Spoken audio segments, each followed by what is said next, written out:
Hey guys, welcome to the channel. Welcome to the chat.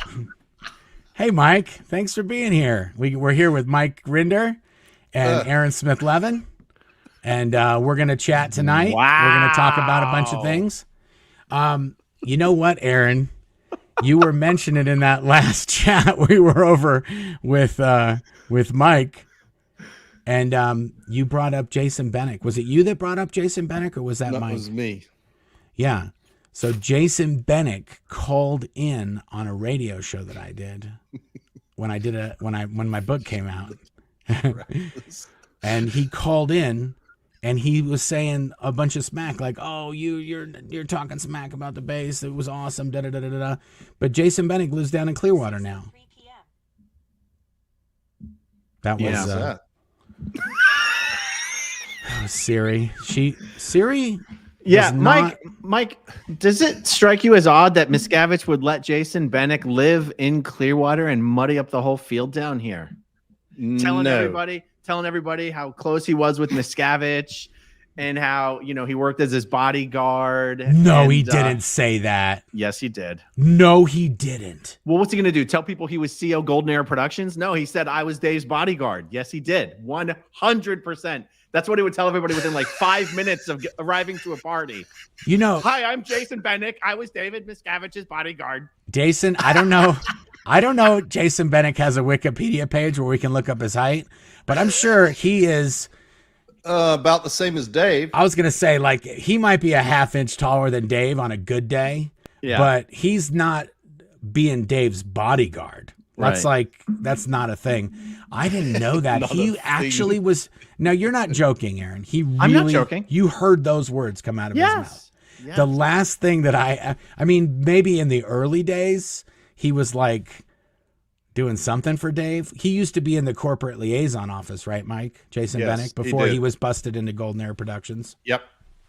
He worked with Mark Fisher for a while. And maybe he came after Mark Fisher, but anyway, yes. He was in the corporate liaison office. Well, Mark Fisher was in CL when I got to he was the CLIC when I got to the base. Right. And Jason was already gotten kicked out and was in gold. Okay. So he was probably with him. But back to Aaron's question. Yeah. No way, Jason. Oh my goodness. It doesn't surprise me, Aaron, that he would be in Clearwater. There are certain people who have intimate information about the activities of Miscavige, who, when they leave or get kicked out of the Sea Org, there is orders that go to the Office of Special Affairs International, particularly Kirsten Catano, to find them a job, monitor, and a way of basically keeping them on the reservation. So someone like Jason Bennick or even Angie Blankenship or some of these other, Lawrence and Bob Wright, they get placed in positions with prominent Scientologists who own businesses. There was a big one in Los Angeles that was used a lot, Craig Jensen's company, whatever that was called. Executive Software, where a bunch of people were placed and they were monitored. They were given a job, a well-paying job or a relatively well-paying job, and they were monitored. And people there was an ethics officer even at the Executive Software who was responsible to report into Kirsten each week on each of these people that were employed there. And Jason Bennick was one of those sort of people who no doubt was set up in a job in Clearwater with whatever his name was, Anderson. Who's that guy? Paul Anderson? Steve Anderson. Steve Anderson, the software programmer from Delphi. Right. And so that's why he's there. And you see a person like Jason Bennick becomes also a useful idiot for OSA then to call into radio programs like he did when Mark was on the Coast to Coast show, or to write affidavits or letters to the Tampa Bay Times when, going on about the wonders of and virtuous nature of David Miscavige. So no, it doesn't surprise me, and it's sort of sad that there are people around like that. As I mentioned on your show, Aaron, that hall of shame of people who have left the Sea Org, who were at the gold base, who remain mum and silent about the abuses that they witnessed, even though they know that those abuses are continuing and that somebody has to do something about stopping them, and they should be participating in that effort. Yeah. Some of those people have family that are still in. So if they do anything, they won't be able to talk to their family, or they won't be able to work wherever they work. So I can understand some of those, but some people, their families aren't even in Scientology, and they don't even work in Scientology, or they don't have anybody that they work with, or there's literally no consequence for some people. And those people, in a lot of cases, were paid. So Scientology found them, said, hey, listen, you used to work at the international headquarters. We know you haven't done anything or said anything, but we'd like to give you a check, and we'd like you to sign some documents. And they were like, okay, fine, whatever. And so there people have asked, why aren't there more people speaking out if there was hundreds and hundreds of people working there? There's a lot of good reasons. The Scientology does like to make out that they will ruin your life if you speak out. So far, they haven't been too successful at doing that to any of us. But yeah, there's a fair bit of nonsense going on in Clearwater. That's so crazy that Jason, you mind wipe me with that bodyguard thing, Aaron. I'm just trying to think, like, it's like, what's that guy that played in Willow, the little guy? Oh, yeah. It's like him being Dave's bodyguard. Like, that's just not happening. It's not Warwick. Is it Warwick? Warwick. Yeah, Warwick Davis. Yes. Yeah. He's not, I mean, and to be fair, I think Warwick would give Dave a run for his money. Okay, I wanted to just put a few of these great pictures up here, or comments. Greg Whitaker, thanks for the super chat. It says, it stands to reason that the Scientology video guy can't keep the stream started. Thank you for that, Greg. Appreciate that. It does stand to reason. This one's good too. Probably taking Mark a minute to prep after Aaron's chat. Yeah, exactly. Took me a while to prep. We were already yapping and we were talking.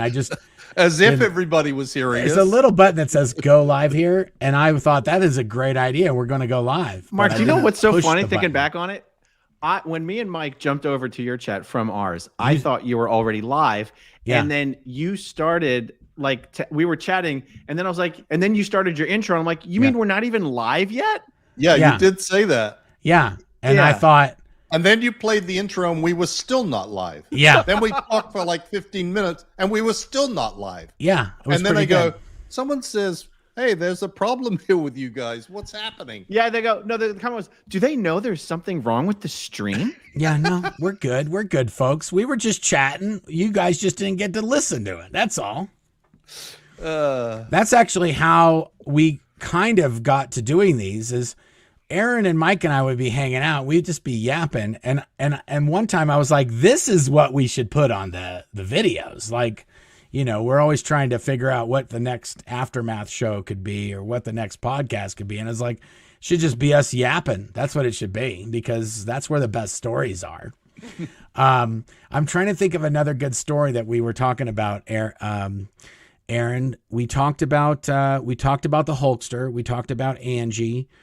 But you know, one of the comments that I didn't get to in the previous stream is they said, what else is going on in Scientology news this week? And I don't know that we have a lot to say about it, but you know, I'd heard some people commenting on the very obvious lack of Scientology celebrities who showed up to Lisa Marie Presley's funeral. I wondered what you guys thought about that. Well, I saw. Oh, go ahead, Mike. No, I was going to say, I don't actually know who showed up or didn't show up.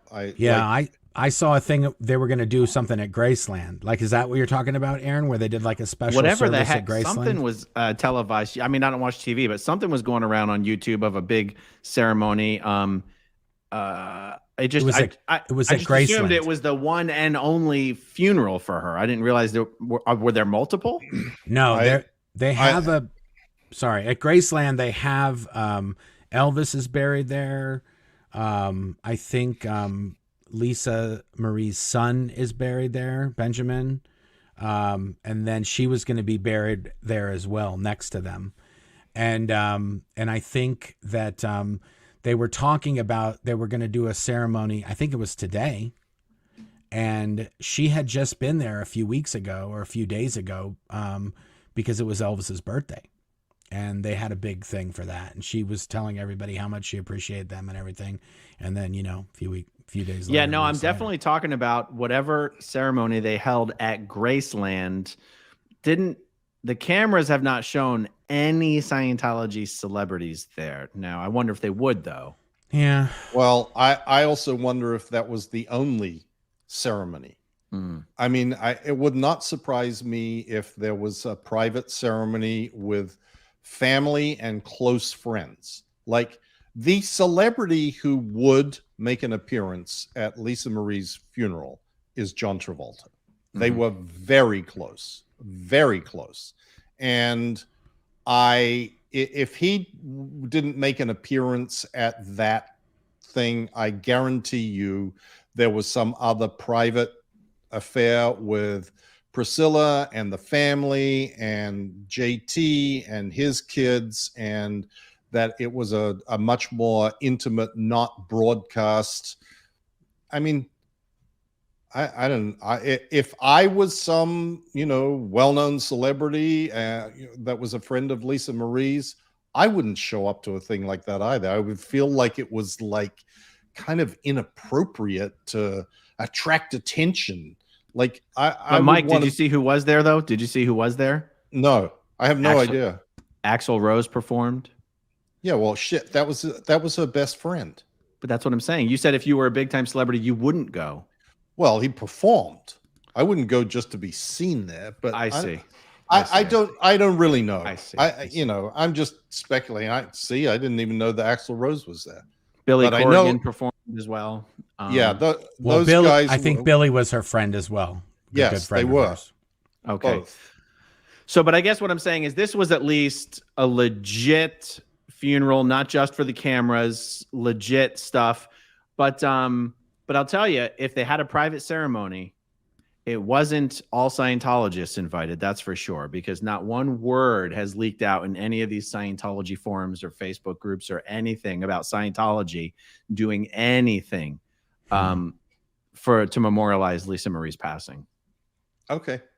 Yeah, I don't know. I'm sure there's going to be more information that is going to come out as time goes by.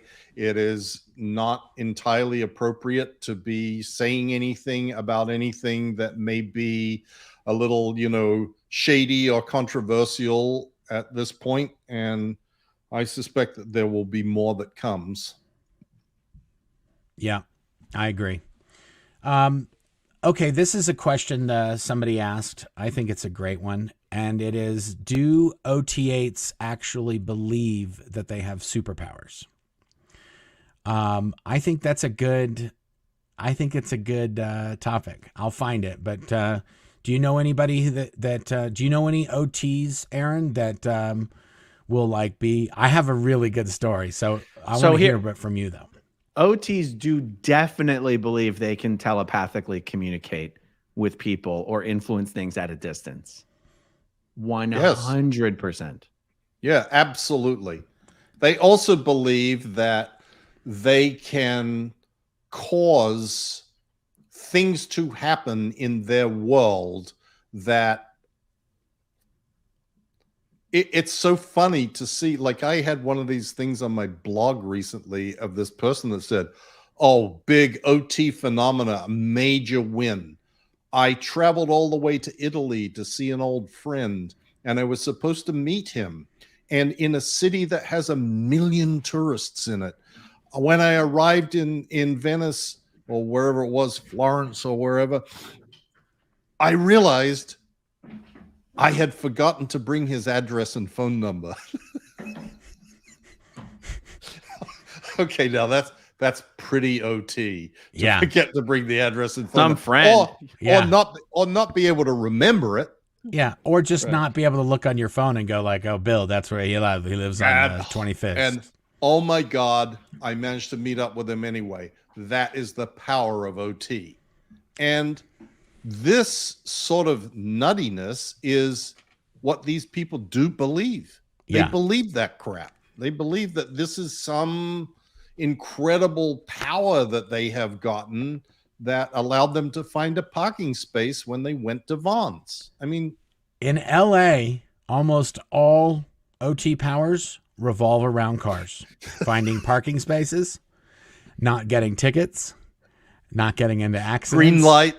Green lights. I was late for my appointment. Yeah, anything in LA, it's always cars. It's always like, but the best story, so when I was a kid, I used to go on course, a Scientology organization called the Advanced Organization of Los Angeles. And so we'd go to school at a Scientology school, and we'd get off around 5 o'clock, and then we'd drive home from La Cañada down into Hollywood.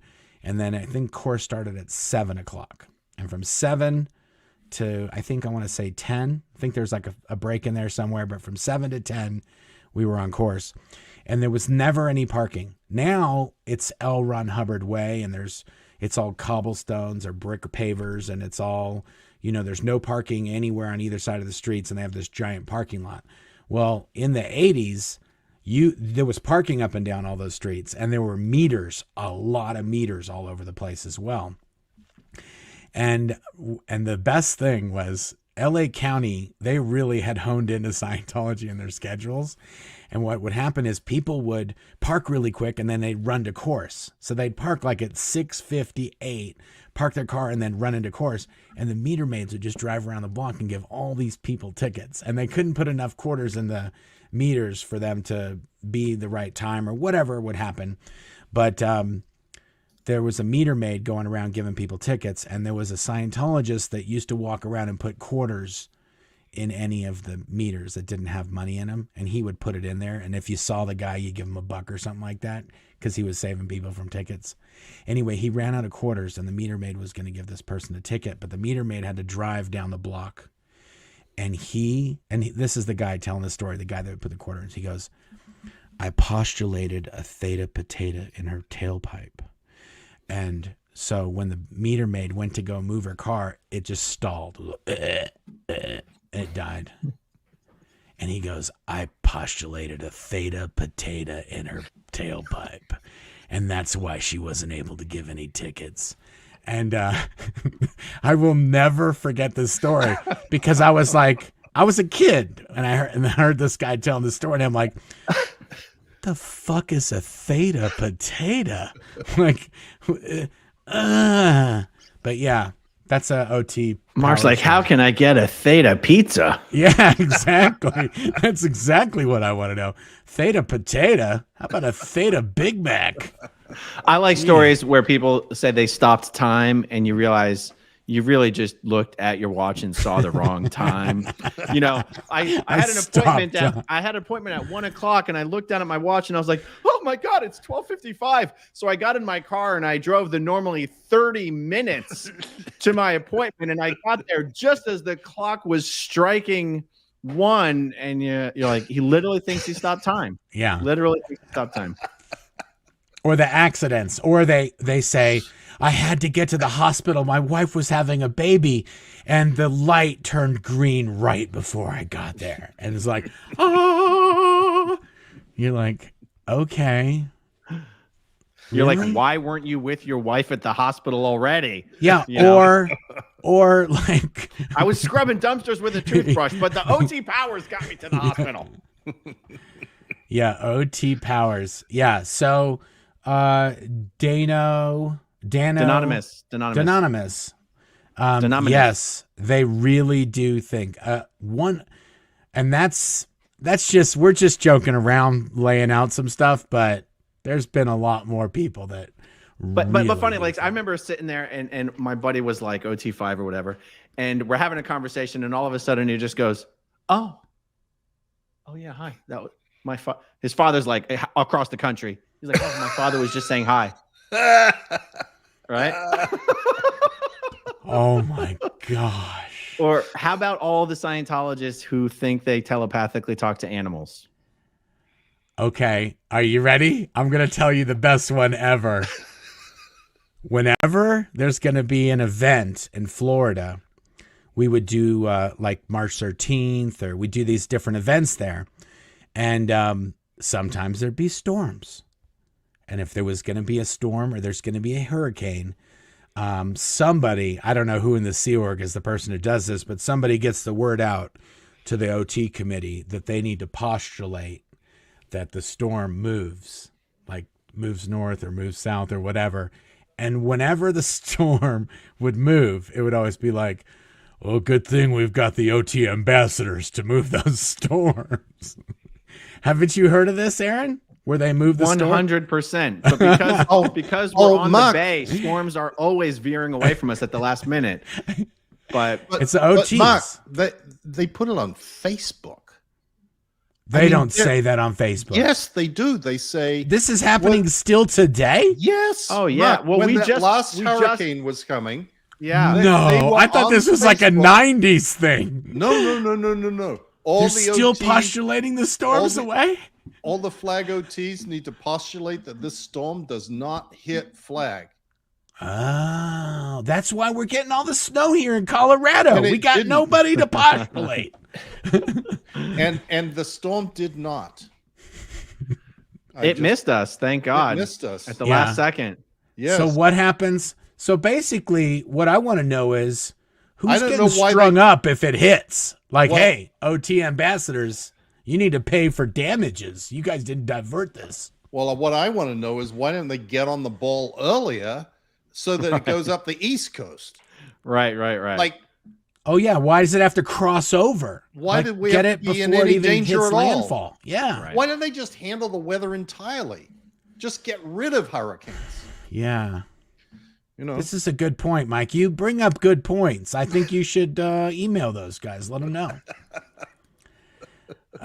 That's awesome.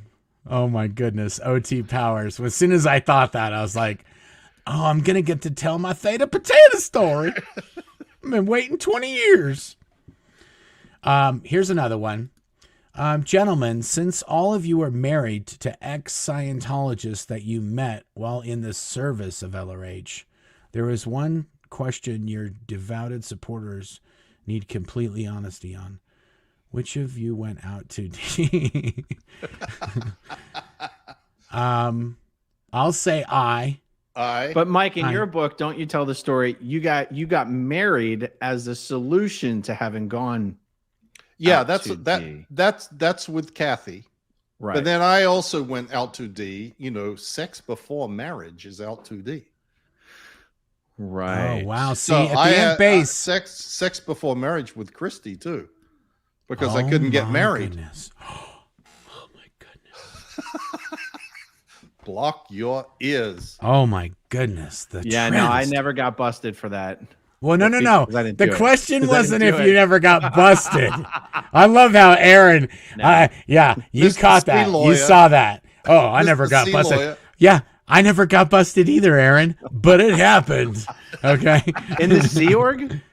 What are you talking about?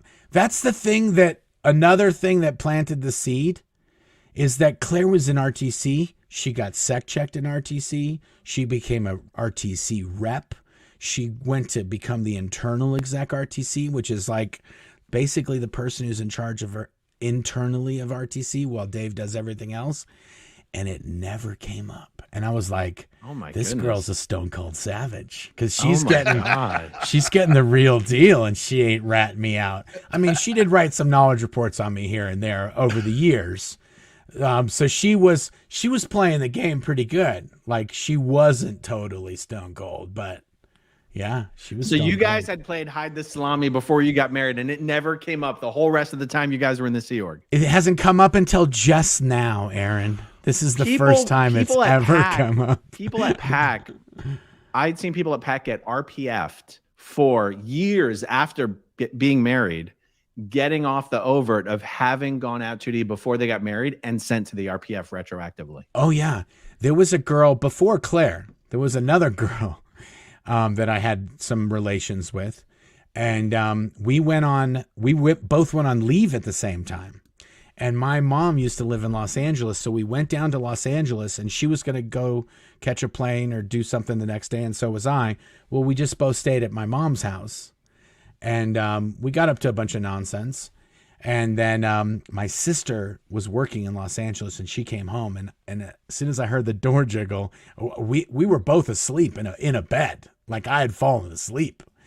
And so I jumped up and I ran into my brother's room and I slept in his room and nothing happened. Well, this girl went to the RPF years later. And on the RPF, she was like, oh, yeah, I went out 2D with Mark Headley, da-da-da-da-da-da. And this was like I want to say in 94. So I'd already been married to Claire for a few years. And this girl's like, oh, yeah, we did this and we did that. And somebody came and said, hey, we got to talk to you. And I was like, okay, whatever. And they're like, Kiva went to the RPF. Sorry, Kiva. Kiva lives about 20 minutes from me. Yeah. And Kiva ratted me out. So this is the other side of what happened, Kiva. Anyway, so the funny thing is the guy who came and saw me, I knew him. He went to Delphi. I knew him from school. He goes, hey, Kiva wrote this report, or it came up in an auditing that you guys went out 2D back in like 1990 or something, whatever. And I said, oh no, I wrote that up in my amnesty. When Scientology got, when Scientology, oh, great one, Headley. When Scientology got tax exemption, David Miscavige issued an international amnesty. So anything you said or did, or as long as you wrote it up, then it was basically like you got a get out of jail free card. So I didn't write it up in the amnesty, but I said I did, banking on the fact that the file they weren't going to look. They're never going to, even if they look, they're never going to find it. And even if they don't find it, whatever. And but right after that, they said, okay, we're going to go look. So then I went into my computer and I found my amnesty write-up, because everybody had to do a write-up, whether you did something or anything. I really quickly, I added it to the write-up. Yeah, 1998, Kiva, and then I went back to my workspace and just started working. And then he comes back and he goes, dude, we can't find your amnesty write-up. And I was like, okay, well, I'll just print it off and bring it to you. He goes, no. I want to see you log in and print it off, okay? Because, everybody's a little suspicious. I was like, oh, whatever. It's not a big deal. So we go to the computer and I open it up, and it says, I open it up and it says, I said, oh yeah, it's right here. There you go. He goes, 1990 Kiva. I go, okay, I'll print it off. Printed it off and I gave it to him. And then I was like, okay. Anyway. Wow. But yeah. Dodged a bullet there. I did dodge a bullet. So that was a great question, Denver. And yes, I don't think we ever got an answer out of Aaron. To be continued for another No. day. That for me was always something I was terrified of. Because also remember, I always knew I would never do the RPF. So I tended not to do things that I thought would get me sent to the RPF. Oh. Well, we worked at a place where, looking sideways could get you on the RPF. So yeah. We didn't have that luxury. So we did all kinds of stuff. Actually, I'll tell you, the worst thing I did at PAC that from a Sea Org perspective is I was selected for jury duty, and I made damn sure I got on that jury, because for a Sea Org member, that's like a vacation. I mean, you could take a bus to Santa, and you got paid more. I was going to say, and you get for your jury duty than you did in the Sea Org. What do you get paid like $19 a day? $12 maybe. That's like worth it. That's 5 days. That's a full week's pay. And I got selected for the jury, and it was a whole several day trial. And it occurred to me that no one at the base had any idea whether this trial was really going on or not. So also, it could be a 5-week trial for all they know. Well, it wasn't. It was like 3 or 4 days. But after it ended, I went to jury duty the next day as well. I was going to say, did you milk it? How long did you milk it for? And that's technically a blow. That's a blow. Well, yeah, but yes. But it's not. But did you consider it a blow?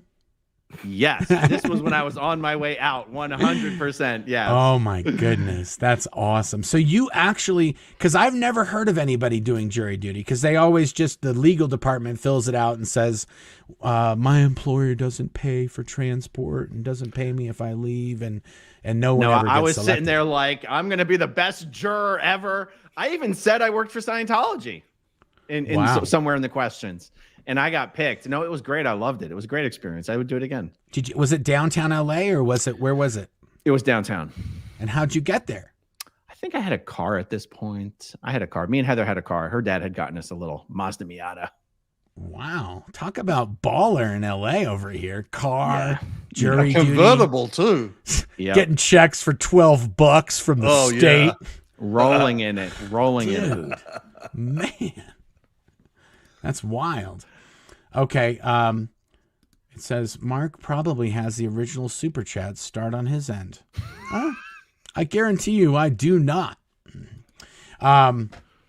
Okay, what's another good one? That was amazing. I'm so glad that we asked that one question.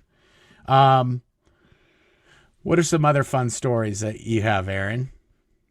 Fun stories. Didn't you used to go to Central Casting when you were in Los Angeles? Did you go sign up to do extra work? Yeah, but not as a Sea Org member.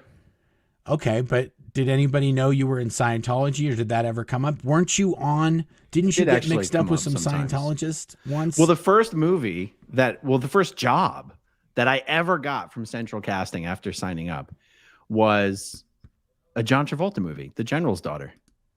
And you were I worked in that movie as an extra, as a stand-in and an extra. And so it was already cool enough that I'm like, oh, he's a Scientologist and I'm a Scientologist. And I would hang out way too close to the set than I was supposed to. Like Simon West was the director of this movie, and it was John Travolta and Timothy Hutton and Madeline Stowe. And remember, I'm 18 years old at this time, and I had hair, and I was, probably 30 pounds lighter. I looked an awful lot like Timothy Hutton at that time. And so, and there's another person I looked a lot like, a Scientologist named Tate Rupert, who's in all the Oh my God. He's in The General's Daughter. He's in The General's Daughter for a second because they cut out everything else that he shot. But I ended up being Tate Rupert's stand-in for The General's Daughter. Wow. And we shot for like a month. I got into the Screen Actors Guild, qualified because you have to work like, because it's called Taft-Hartley is this law where if you can, as a non-union member, you can work as a union member and then you're eligible to join the union. So I actually got into the Screen Actors Guild by doing extra work and stand-in work on The General's Daughter.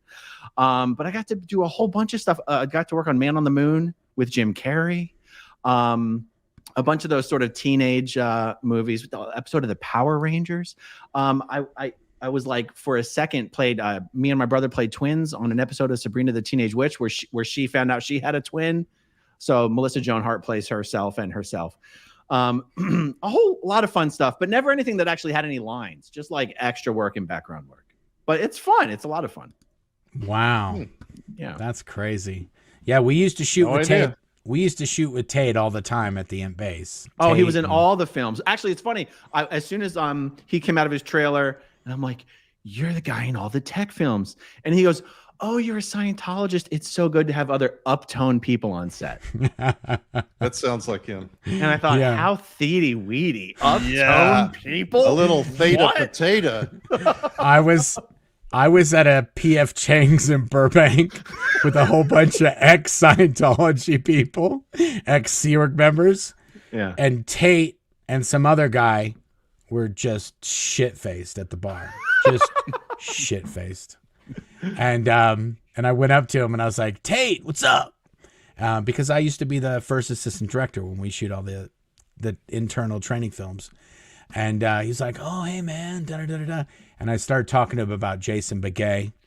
Hey, Jason says he hasn't heard from you. I had texted Jason, hey, guess who I just ran into? Because he was good friends with Tate. And, yeah, they wrote a KR. He wrote a KR on me. It's in one of the OSA files. Oh, I got to see that. Tate wrote a KR. Mark Headley was accosting me and my friend. while we were drunk at P.F. Chang's. I actually like using Tate as sort of a cautionary tale. People think that being in Scientology will launch your career.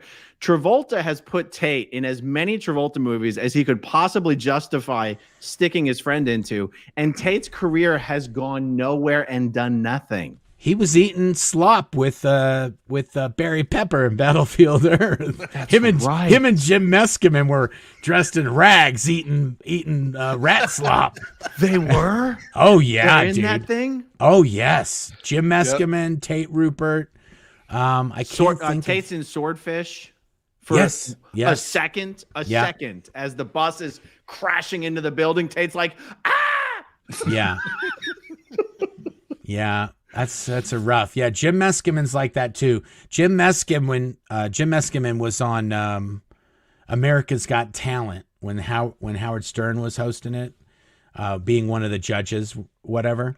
And he came on, and I was like, "Oh, you better not come on Stern, boy. I'm calling up if you end up on Stern, Jim. I'm gonna tattletale for real on you. You pretend you're just a comedian and not one of them space alien cult motherfuckers." Well, what about Stacey Francis? Oh yeah, Stacey. Was she on America's Got Talent too? Was it X Factor or America's Got Talent? It was X Factor, where she invented this completely made up backstory of being some poor single mother, some rags story, and it was all a complete fabrication. Yeah, let's not get started on Stacey Francis, because I got Stacey Francis stories for days, and some of them I'm probably not supposed to be telling. So they're highly confidential. Save those for the Dianetics After Dark podcast. Yes, oh yes. Head on over to Aaron's Fans Only account, and we'll tell you that. I got to tell you this, Aaron. Somebody told me about another couple that do that site as well. Scientologists? Yeah. Oh. Well, the child of a Scientologist. So I don't know if the girl, it's a second generation girl. She's done things at Celebrity Center and all kinds of stuff. And somebody else sent me this thing saying, you're never going to guess who's got one of these accounts. And I was just like, oh, yeah. Did you have to do a lot of research on it? I did. And I tried to get Claire involved, but she would have none of it. we weren't looking for any earrings. Not at all. No, sirree, Bob. Anyway, okay. It is 6:40. I figure we could take some time to answer some questions now. Go to the one of my assistants has starred them. So we've got some good stuff here. Okay. Adam Masters says, any chance Miscavige will be forced to testify before Congress? Oh, better than a lawsuit. We could watch it live on C-SPAN. Yeah. Well, there would have to be a congressional committee that is conducting an investigation that subpoenas him first. Yeah. That's like a lot further away than a lawsuit. Yeah.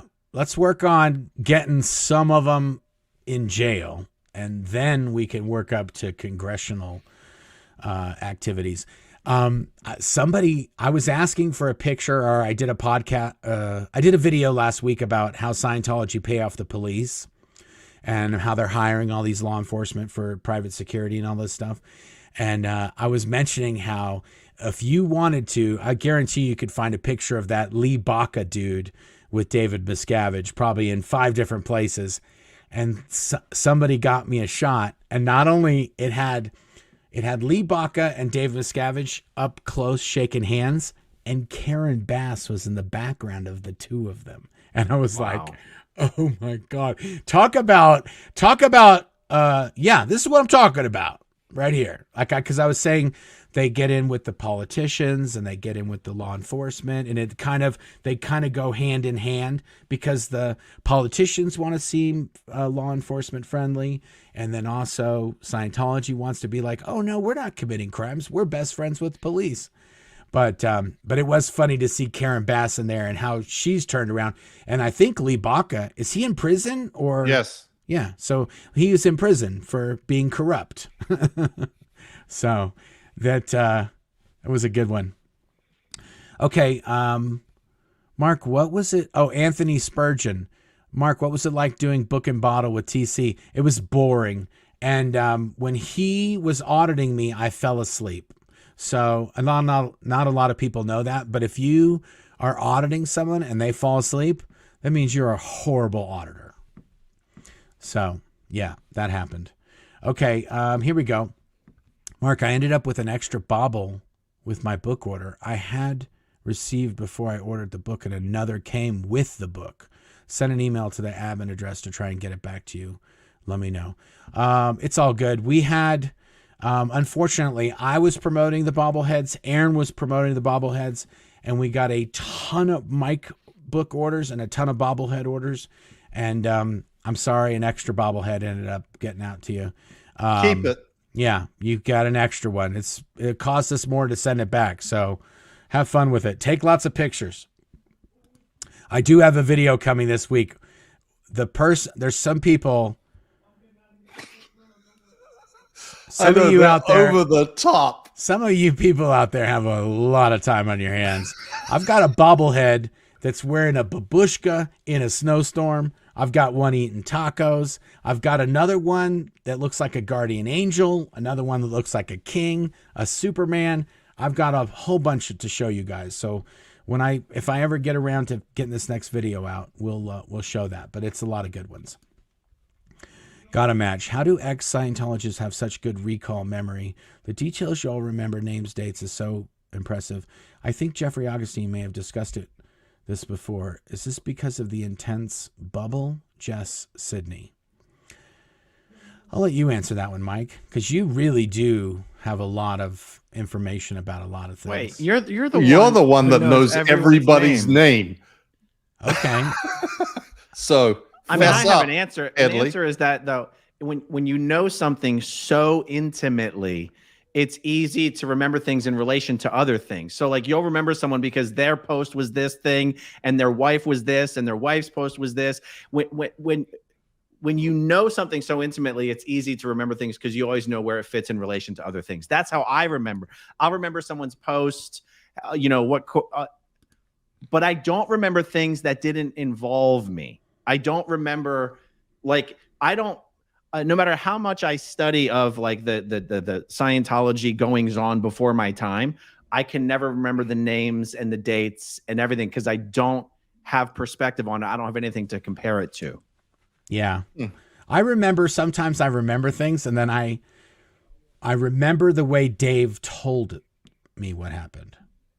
So, like, I wasn't there. Dave Miscavige was telling us something about somebody, and that's what I remember because I don't know what happened to that person. And then when I run into the person, I'd be like, oh, didn't you do blah, blah, blah? And they're like, what? I was like, oh, Dave said that this and this. And they'd be like, oh, yeah, that never happened. I'd be like, okay, sucks. This is a good one. Ron, I just telepathically talked to your dog and he needs to go outside. Just passing the message on. I think that was from our OT Phenomena chat. Somebody's talking. Yep. Somebody's OT using their OT abilities to talk to your dog. That's a waste of your powers. Have you seen the video on YouTube channel called Down the Rabbit Hole, especially episode called The Secrets Behind Graceland and Lisa Marie Placer? They talked about how Benjamin, before he killed himself, was very anti-Scientology. I have not seen that, and I did not know that. But there you go. This is a person that was an outer org trainee at Flag. Catherine S. says, when I was an outer org trainee at Flag, I was told a hurricane hasn't ever hit Clearwater since the Flag land base, and I didn't have a phone to Google it. I guarantee you they've been hit a few times. They haven't. There's been no hurricane. Okay, not a hurricane, but some hard Tampa storms. Bay area, since 1923 or something. Okay. And it has to do with the geography of the shape of the state.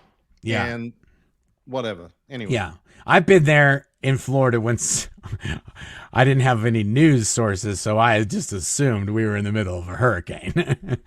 When the palm tree branches are hitting you as you're running down the street, it's getting pretty rough. Oh no! So look, we've been hit by storms and hurricanes. We've never had a direct hit. We've never had an eye go over not us. flooded. It didn't like everything got flooded, but we've gotten messed up. Just never a direct hit. Okay, right. This is a good one. This is from Jade. She says, since the tiny dictator is so very, very small, does he take adult doses of medicine if needed? Or is there a team replacing children's medicine into adult jars so he feels like a big boy? Love and support.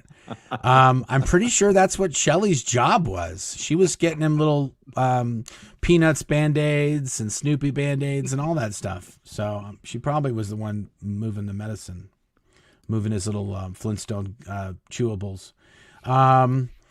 Okay, Aunt Adriana Mora, hi from Mexico City. Hola. Thanks to all of you, I was able to help my husband, who was in a cult from age 12 to 21, to heal and ask for help. Well, thank you. I appreciate it. That's what we're here for, folks. That's amazing. That is amazing. Here we go. Do you Ken's channel? Do you feel that Scientology's success in the 60s and 70s was a perfect alignment of society's fascination with space, science, and self-help? Well, I think that and the sort of anti-establishment movement of the 60s and 70s, Scientology actually made a very big pitch that the government hates Scientology. So you who are all anti-government, protesting the Vietnam War, et cetera, should love Scientology because the establishment hates it. And I think that that was also part of the success of Scientology at that time. Yeah, there was a lot of hippies in the Scientology in the 70s and the 80s. And they were like the Rabisis and even Jeff Levin and his brother, and they were in that band People. It was all, It was kind of like this, the new revolution. Oh, and wasn't that singer gal, Melanie? She was at Woodstock, right? Mike? Yeah, you're asking me. I don't know. Well, she was a Scientologist. I got a brand new 70s. pair of roller skates, though. Okay, great. She lives in Clearwater. She used to. Melanie Murray? Melanie. No, not Melanie Murray. I mean, I don't know. Melanie Safka or whatever her name was. Yeah, the pop star. Melanie. She was like Madonna before Madonna, who was just called Melanie. Well, you mean that's what she was known as? Yeah. Just okay. She had one or two songs that were. I got a brand new pair of roller skates. He got a brand new key. Yeah. I think that we should get together. Oh, we need to isolate that. We're using that for. I'm going to use that for a shorts. Aaron and I were perfectly quiet on that. That's a short. Definitely, that's a short. I got a new pair of roller skates. Oh, that was so amazing. Okay. Well, that was worth it. See, I needed some shorts. I got one. Finally, I've been combing through videos looking for shorts. Okay. Noah Ferguson said, I saw the pic of Mike officiating Marty's independent Scientology wedding years after Mike left COS, and I became curious. How long did each of you believe in Dianetics/LRH's principles after leaving COS? Okay. I'll let you start that one, Mike. Okay, so it was shortly after that I abandoned all hope. So it was from 2007 when I escaped to 2013 or something, thereabouts, 14 maybe, that I still, to begin with, was a very, sort of, I'm a Scientologist, but I just don't agree with management or Miscavige, to ultimately, I think it's all bullshit. And I'm no longer a Scientologist. I'm not an independent Scientologist. I'm a nothing Scientologist. I'm an ex-Scientologist. And I think that the big catalyst for that was primarily reading Russell Miller's Barefaced Messiah. Cool. What about you, Aaron? I barely believed when I was in. No, I never practiced Scientology after leaving. I believed in the part of Scientology, sort of the cosmology, the prison planet story, and all this kind of stuff. But I never enjoyed getting auditing or wanted auditing. I actively avoided getting auditing. So once you leave Scientology, if you're not, I mean, so I didn't want auditing even when I was in. I never practiced it when I got out, and we never used any of it on our kids or anything like that. Yeah, I think I left in January. I'm pretty sure by like March or April, I was like, okay, that was fun. It was really genuinely when the South Park episode came out and I watched it, and Claire confirmed that it was really, that is what OT3 is, because she was OT5 and she said it was real. I was like, oh, well, now I've watched it. Now I know OT3. I'm dying. So I thought, well, if I'm going to die of pneumonia, well, it's going to happen now. And the next morning, I woke up and I took a big, deep breath, went, and I didn't even have a sniffle. I was like, it's bullshit. God damn it. That was it. I was done. And then it took Claire probably another year or so to kind of come to terms with it. I think she really just wanted to talk to her family, but anyway, sucks to suck. Okay. Looks like Bella Cruz follows. Oh, shoot. We might have just outed Bella. Looks like Bella Cruz follows Nicole and Keith on Instagram. Any info on this reconciliation? Is DM pissed she's associating with SPs? I don't think they knew until you just told them. Hang out with me. I don't really think, I think that, you're kind of, it's socially, she could follow them and nobody really know anything, or she's still her mom. Yeah, I don't know that following someone like that is going to have any impact one way or the other. Yeah. I've always been under the impression that they never actually disconnected from her, because if they had, she wouldn't be keeping her mouth shut about Scientology. Well, that may be true. I don't know. I'm not really sure, Aaron. I suspect that they treat her as an SP, pretty much. And, they're certainly not with them. They're not with Nicole. But do you mean? But Mike, when you say treat them that way, do you mean just do fair roads, fair weather, or no contact? Well, probably very minimal contact. But if there is any contact, it's good roads, good weather. Fair roads, good weather. Yeah. Fair roads, fair weather, good roads. Whatever it is. Fair and good weather with good roads and fairness. Smooth roads and sunshine. Okay. Matthew, thank you. 5, is that pounds? Oh, euros. Euros. Thanks for the €5. Mark Caesar, or Cassar, Mark Cassar. Who was the first Scientologist besides LRH? I don't know. That's Scientologists or Dianeticists? Yeah, back in the 50s, they called them Dianeticists. And it may really have been the publisher of Dianetics who got the original manuscript. Art Sepos was his name. Yeah. Because he got into it, and with the manuscript that Hubbard presented to him. I don't know. It's one of those guys. Dr. Winter. Yeah. That's who the book, isn't the book dedicated to Dr. Well, Winter? no, originally there was a sort of an introduction to it written by Dr. Winter. Yes. Until Dr. Winter went off the rails. Yeah. And then they had to take that out. That's something a lot of Scientologists don't know, is that when L. Ron Hubbard was at St. Hill, this big castle looking joint in England, there was hundreds of Scientologists that were there with him when he was kind of workshopping it and developing it and writing it all down. I'm pretty sure, like one for one, every single one of those people has been declared a suppressive. that either they're dead or they were declared a suppressive. Oh yeah, that's absolutely true. I mean, there is a list that someone published of the first 100 clears or something and what happened to them. Yeah. Yeah, they're all history. Yeah. So this is not a new thing that's going on. This has been going on. It's been going on since the 50s. Adriana Mora. Oh, that was the same gal before. Thank you, Adriana. That was from Mexico, I think. Hello from Mexico. I'm reading Jesse Prince's book, and he describes LRH advices that include ordering DM to spit in people's faces. Can you verify these advices were issued, and thoughts on Prince and his book? Thanks, John.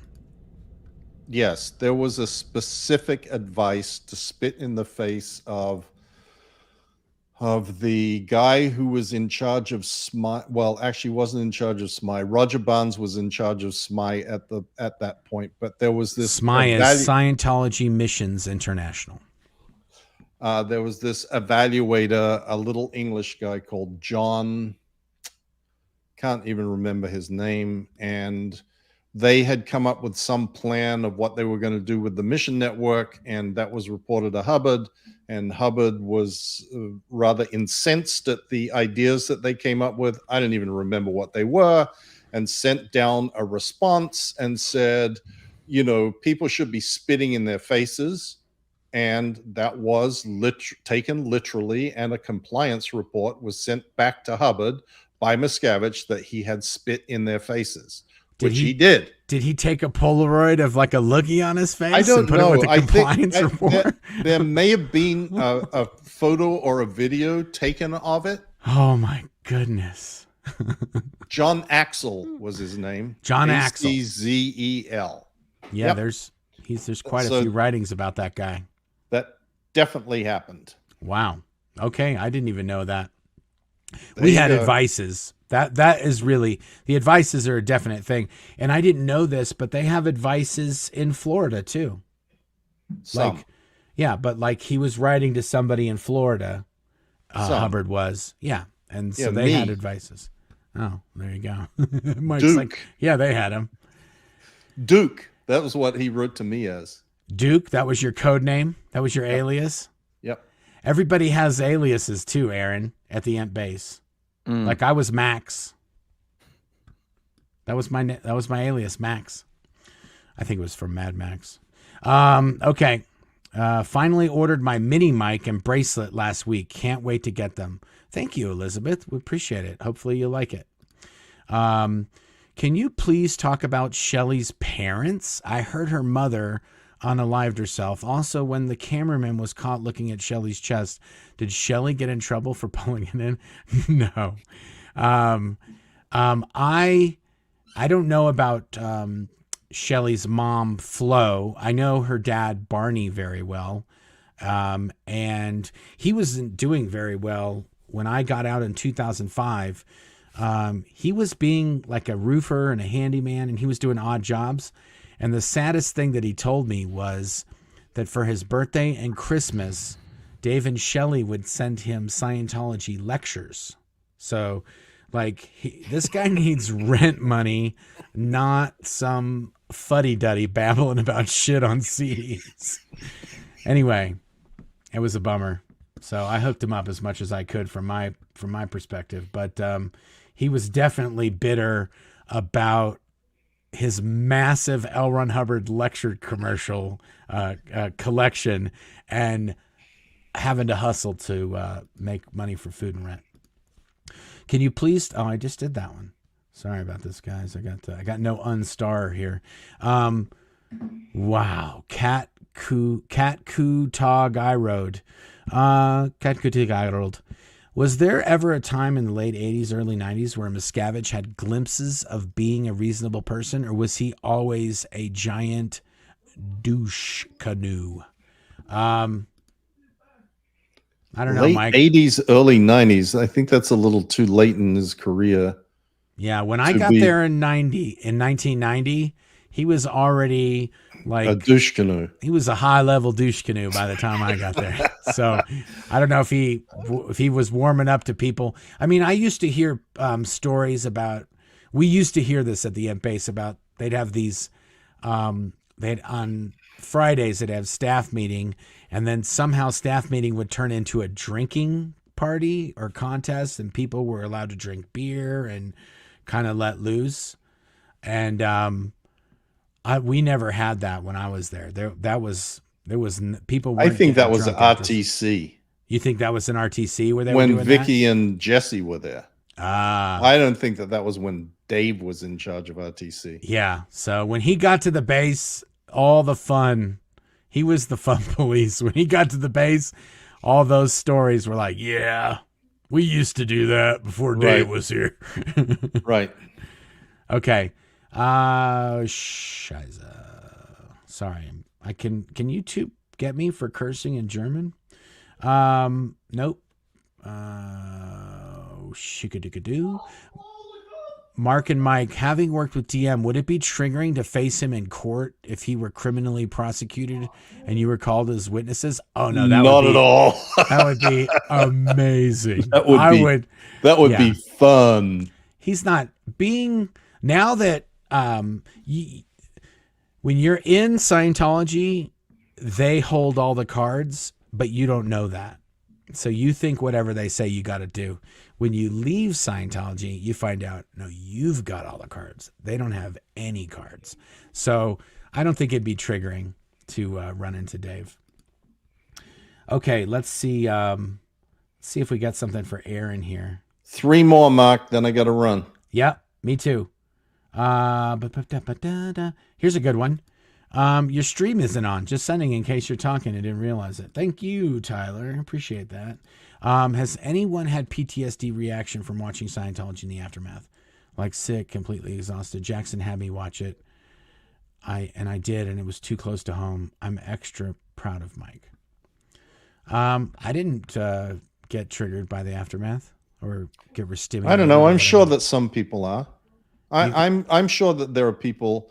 I mean, I've spoken to people, Mark, who said, look, I watched an episode, I watched 2 episodes, I just couldn't watch another episode. It was too much for me to watch. And I'm like, okay, fine. Well, when you're ready, they're all sitting there waiting for you. But I think that everybody's different, and what triggers people is different, and it depends on their experience, it depends on their personality, it depends on all sorts of things. So I don't know. I'm sure that has happened to people. That wasn't the intention of making the Aftermath show, was to trigger former Sea Org members or former Scientologists, but I suspect that it probably happens. Yeah. Okay, this one's for Aaron, because Aaron is in. Hallelujah. He's been doing videos about this a little lately. Do Scientology doctors follow HIPAA, or will they write reports on their Scientology patients? Listening to Mark's book now, AA Ron, need yours next. Yeah, Aaron. Yeah, I would say they definitely do not follow HIPAA. I mean, no. First of all, realize there's no way for the outside world to ever find out if a Scientology doctor is violating HIPAA, and it's just WOG law anyway. So no, the Scientology doctors do not follow HIPAA. They also don't follow the law. Like if you're Dr. David Minkoff, he seems to treat patients without ever seeing them. So HIPAA is the furthest thing from if he's not even seeing patients before writing prescriptions, he sure doesn't give a damn about HIPAA. Yeah. I mean, that story down in Clearwater I don't know. It's horrible, but I guarantee you we haven't heard all the details. Probably Aaron will fill us in over the next few weeks and months as these things come out. Is there any kind of lawsuit or legal action or anything being done by the family or anything that you know of, Aaron? I suspect that there will be. Okay. Just because there's a lot of nonsense going on. Yeah, I mean, there's no rush. There's a lot of time. I don't think there's anyway. They have plenty of time to make up their mind on that. I suspect that there would be. Yeah. Because her family weren't in Scientology, right? No, she was the only member of her family who was in Scientology. And I mean, if I were the family, I'd be looking at legal action against Dr. Minkoff as well, personally. I now have the entire text history between her and David Minkoff, and it gets even worse. It really does. It's incredible. Okay. Before we wrap up, we got to take care of some housekeeping here. If you haven't gotten a copy of Mike's book, you can go to Amazon, A Billion Years. And it's available on Audible and Kindle as well, Mike? Yes, sir. And if you want to get a Mike Rinder bobblehead to go with your book for all the photo shoots that you're going to do, then you can go to the spshop.com and you can get a suppressive person. Or if you're embarrassed to tell people that you're following the Scientology thing, you can just say it stands for special person. And then if you want to support the Aftermath Foundation, we did get some sad news. Amazon is canceling their Smile program where they donate a certain percentage of purchases to Amazon. So we're going to make a list. To charities. Yeah, to charities. We're going to make a list on the Aftermath site. We're going to try to put together all the different ways you can contribute. And we're signing up with other services. So we'll make that available. But otherwise, if you whatever you buy in the SP shop, the proceeds from that go to the Aftermath Foundation. And then if you want to get a book or my book, Blown for Good, you can go to blownforgood.com and get that there. All the copies that are sold, hardback or paperback, are signed by my wife and I. And then, don't forget to subscribe. We're trying to get to 80,000 subscribers. We just passed up 19,000. We got to get to 20,000, and then we got to get all the way up to 80,000 by L. Ron Hubbard's birthday, because we want to give him the best present we can for the L. Ron Hubbard birthday event that's going to happen on March 13th. And wouldn't it be sad if we didn't have a good present for him? We can't give him 79,000 subscribers. It has to be 80,000 subscribers. I'm going to make a graph, Mike, of my subscribers, and it's going to go up one wall and across the ceiling and down the other side. I'm going to take a video of it. Well, and then we need a rocket. We're taking off like a rocket. Yeah. You remember those? You remember those things that were done with the audio and the yes, the bombs, explosions. Yeah, yeah. We used to do all these. We used to do these sound effects and video effects for the events, and it almost became a joke, like how over the top we could do it, and if Dave would disapprove it or not. Like we would literally. It started where we it was a thing about psychiatrists. Yeah, the CCHS stuff. Yeah, and it was like, and we're obliterating and we were just like literally napalming psychiatry offices in video effects. So just see a whole psychiatrist office just blow up. And Dave was like, okay, I like that. And we're like, what? And so then it became a joke, like, okay, let's nuke the shit out of this next one. Oh, and then they were falling into caverns of magma, spiders, and volcano spiders, and I mean, it was like crazy. By the way, just on a somber note. Oh shit! And you'll be able to see it on my blog tomorrow. Tomorrow is the anniversary of the death of the great L. Ron Hubbard. Oh, it is 24 January 1986. Oh wow! That wasn't as bad as I thought. I was like, whatever. As he discarded his body to continue his OT research. Did you go to the event when they did that at the Palladium? Fuck yeah. Yeah? Yeah, I have actually the excerpt from my book about it on my blog tomorrow. Oh, where David Miscavige, his speech? That event was over the top. It was pretty crazy. That event is the biggest con in the history of Scientology, in my view. And there's a lot of cons in the history of Scientology, but that one took the cake. Well, we'll have to do something about that. You know, there's a video of it, Aaron. Yes, I'm going to do something with that video. Not by tomorrow, though. Okay. But did I show you guys my life-size David Miscavige plush doll already? No. Yes, I saw it on your YouTube. Oh, yeah, that's right. That's amazing. We have, when I do the video and we show the mic ones, I've got some super shoops of David Miscavige. Ask and you shall receive. For all those Photoshop maestros out there, if you've got Photoshops of David Miscavige, that's one of the things he hates more than anything else is I want of him on the internet. I want one of him with the arms folded in his captain outfit with a Mickey Mouse hat. Okay, arms folded, captain's outfit with Mickey Mouse ears, or like a Mickey Mouse, like a Mickey Mouse club, ears. Like he's one of the Musketeers. One of the club. Okay, Mr. Mickey Wits. Mickey Wits. Okay, YouTubers, people watching, Photoshoppers. Come on, guys. We're putting out here. We're giving you as much content as we can. How about giving us a little bit of content? Just a few pictures, a little video here and there. Okay, guys, thank you so much for being on the channel. Sorry about the first free 15 minutes that only we got to participate in. We'll try to. We had a good time, though. Yeah, we did. We tried to recreate it as much as possible, but it is what it is. Okay, and we're going to do an outro, and then we'll see you guys. Until next time. Where's my finger? There we go. There, right there.